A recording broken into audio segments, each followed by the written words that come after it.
Pengendali emiten properti PT Summarecon Agung Tbk atau SMRA menambah kepemilikan sahamnya.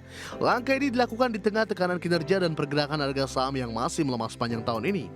Pengendali SMRA yaitu PT Semarop Agung menambahkan pemilikan saham secara bertahap sejak 2 Maret hingga 7 April 2026.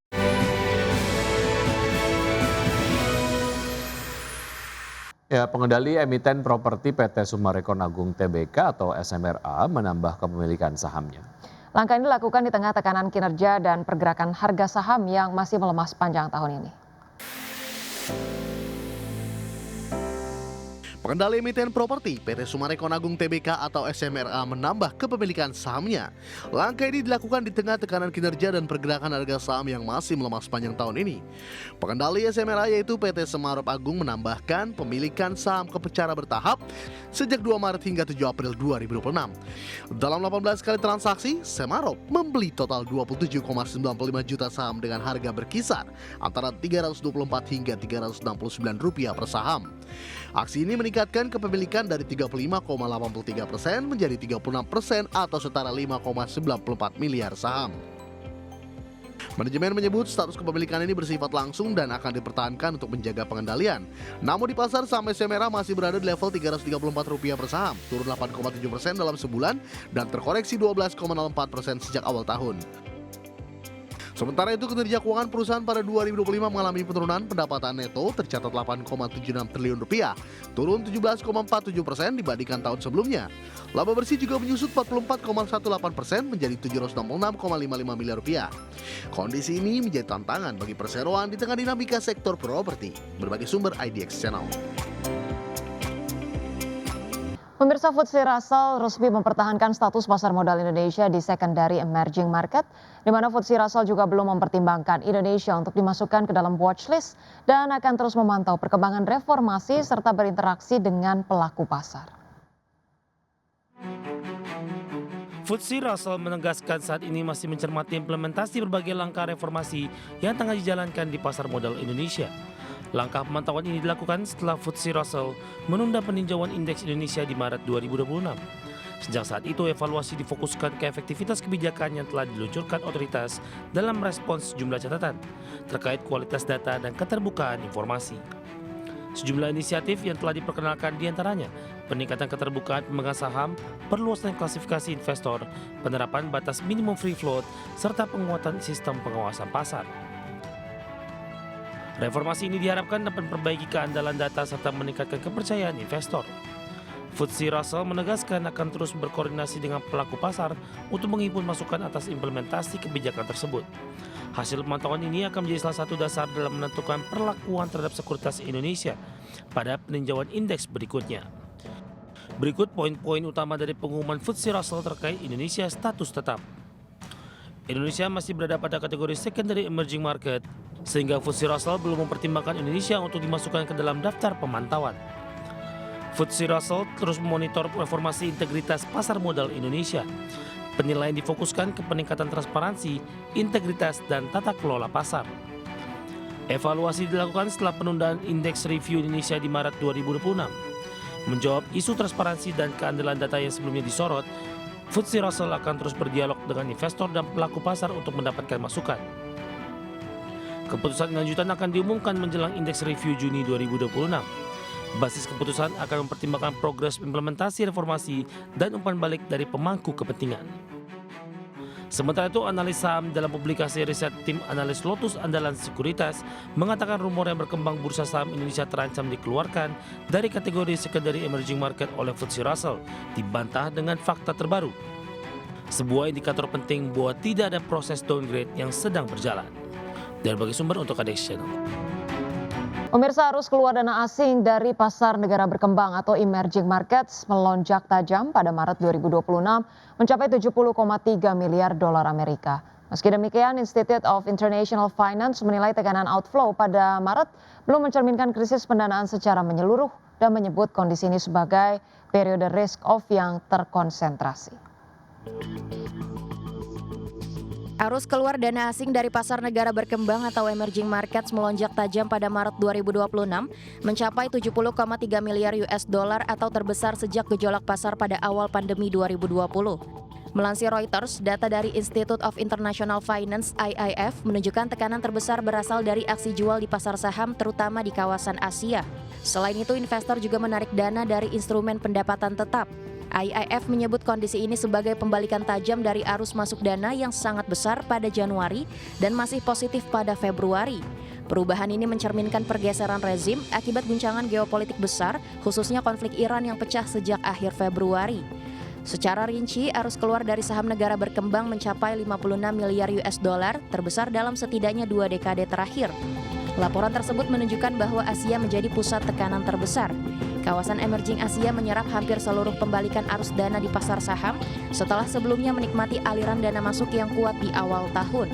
Ekonom senior IIF Jonathan Fortune menilai kondisi ini mencerminkan kerentanan Asia terhadap lonjakan harga minyak serta penyesuaian portofolio berbasis saham teknologi. Meski demikian, Fortune menilai tekanan pada Maret belum mencerminkan krisis pendanaan secara menyeluruh di seluruh aset negara berkembang.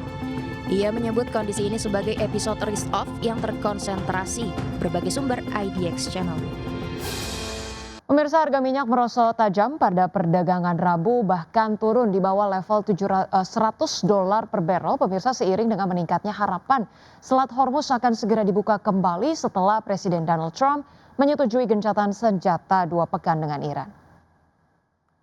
Minyak mentah berjangka Brent ditutup merosot 13,29% menjadi $94,75 per barrel. Sedangkan minyak mentah berjangka West Texas Intermediate anjlok lebih dalam, yakni 16,41% ke level $94,41 per barrel. Penurunan tajam ini dipicu oleh ekspektasi pasar bahwa jalur pelayaran energi global melalui Selat Hormuz akan kembali normal usai gencatan senjata. Sehingga pemirsa, pasokan minyak yang sempat tertahan dapat segera mengalir ke pasar internasional. Kesepakatan gencatan senjata tersebut tercapai menjelang tenggat waktu yang sebelumnya ditetapkan oleh Trump bagi Iran untuk membuka Selat Hormuz atau menghadapi serangan besar terhadap infrastruktur sipil. Adapun sebagai catatan, sekitar 20% pasokan minyak harian dunia melewati Selat Hormuz, menjadikannya salah satu titik paling krusial dalam perdagangan energi global.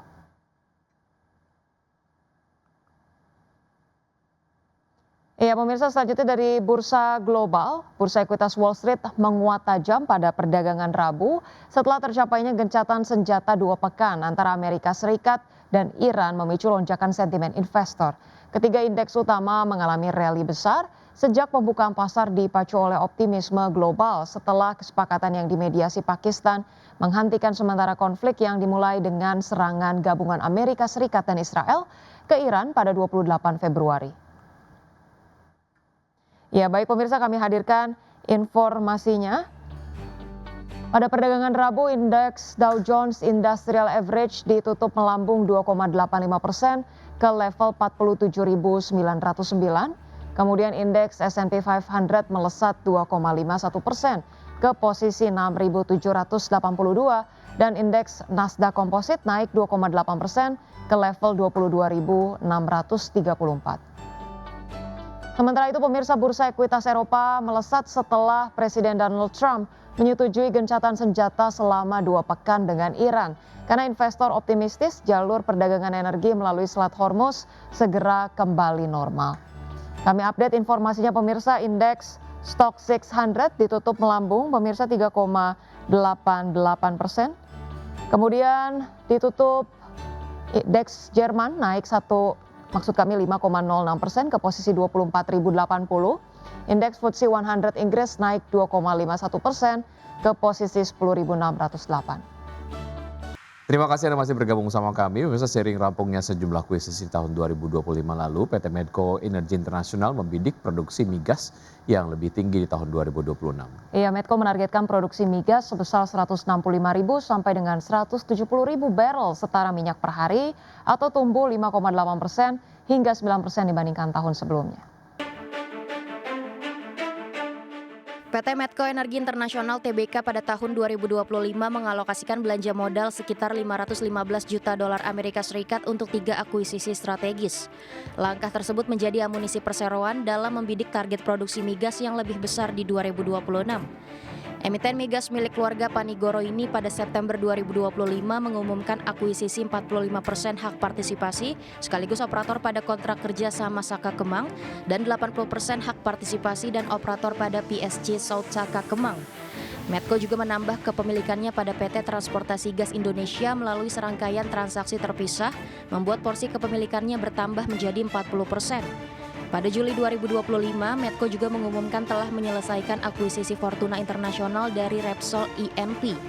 Akuisisi yang ditebus dengan nilai 425 juta dolar Amerika Serikat ini meningkatkan kepemilikan Medco di PSG Corridor dari 46% menjadi 70%. Dengan amunisi barunya itu, Perseroan membidik produksi yang lebih tinggi tahun ini. Medco menargetkan produksi migas sebesar 165.000 sampai 170.000 barel setara minyak per hari. Tahun lalu, Medco mencatat produksi migas sebesar 156.000 barel setara minyak per hari. Dengan kata lain, Medco menargetkan produksi migas tumbuh 5,8% sampai 9% pada 2026. Berbagi sumber IDX Channel. Pemirsa, PT Prime Agri Resources Tbk menargetkan pertumbuhan produksi minyak sawit dan tandon buah segar pada tahun 2026 di kisaran 3 hingga 5%. Target tersebut seiring dengan strategi Perseroan untuk mendongkrak kinerja operasional di tengah peluang besar dari implementasi mandatori biodiesel B50. Head of Investor Relations PT Prime Agri Resources Tbk, Stefanus Darmagiri, mengatakan Perseroan menilai kebijakan ini akan menjadi katalis positif bagi peningkatan permintaan CPO domestik sekaligus menjaga stabilitas harga komoditas tersebut. Di sisi pemasaran, seluruh penjualan CPO Perseroan saat ini difokuskan ke pasar domestik. Strategi ini pemirsa dinilai sejalan dengan meningkatnya kebutuhan dalam negeri, terutama dari sektor biodiesel. Implementasi mandatori biodiesel B50 akan diproyeksikan meningkat penyerapan kelapa sawit di dalam negeri secara signifikan, di mana kenaikan alokasi CPO untuk kebutuhan biodiesel lokal juga diyakini dapat mengurangi ketergantungan terhadap ekspor pasar.